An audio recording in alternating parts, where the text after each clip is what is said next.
My name is Shannon. I'm the collections manager here at the Dartmouth Heritage Museum. And before us here, we have 3 artifacts from the collection, which at first glance may seem to have no connecting thread.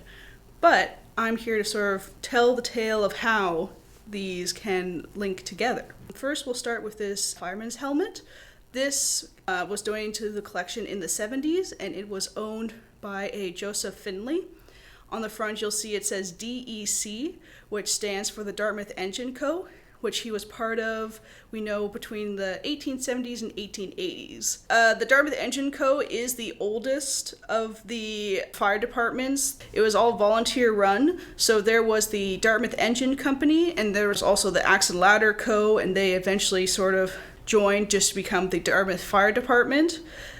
The reason I have this here is because it connects to this card here. When I flip it to the side, it will reveal that there's actually a letter which was gifted to Joseph Finley, which I will read now. My dear sir, permit me to offer you the compliments of the season and this watch and chain, and so commemorate the 3rd of December, 1875, when, by your noble exertions, under the blessing of God, a daughter was saved to me from drowning in the first Dartmouth Lake. Your promptness at the scene of disaster, your courage, your self-possession, your persevering efforts to save life, although falling in the water yourself, weak and benumbed, still working on till your efforts were crowned with success, and the things I can never forget. May God reward you and keep you through a long life is the prayer of ever gratefully yours, Luther Stearns.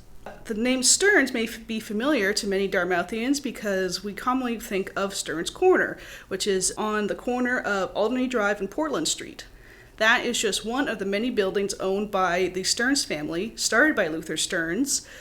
He was an early Dartmouth businessman, and as we can read here, he almost lost one of his daughters to a drowning incident on First Lake, which we now know as Lake Bannock.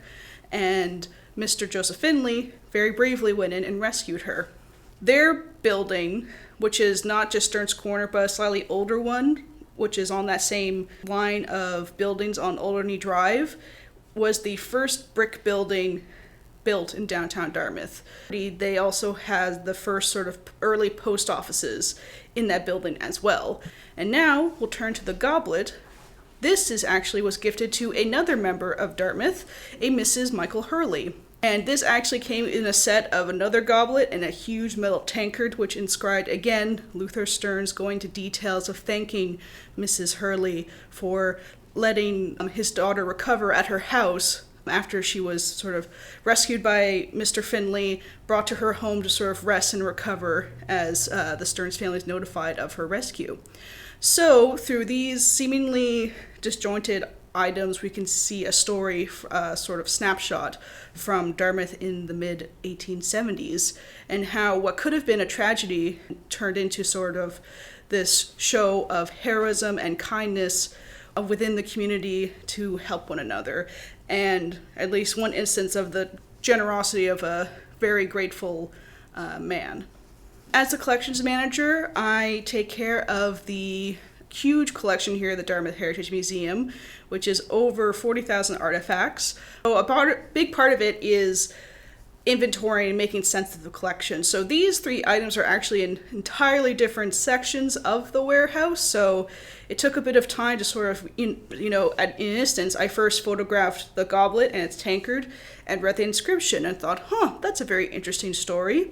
And then down the line, doing research on the Finley family and photographing the other firefighter helmets we have in the collection, it's like, Joseph Finley, and then collecting the dots to history records that we have on the family and the reference to this letter, and then finding this letter in our archives. So even though it took some time, it was interesting through my work to sort of connect the dots to various items that on their own tell interesting stories, but it's great to see how there's a thread of how you can connect them together, even though you might not immediately think of that just from looking at, say, the firefighting history of Dartmouth, or metalwork, or the Finley font as an archival holding, or the Stearns family And I will say, I do wish we knew what Mrs. Hurley's first name was, but currently, for all the records I've been looking at, they only refer to as Mrs. Michael Hurley. So under her husband's name,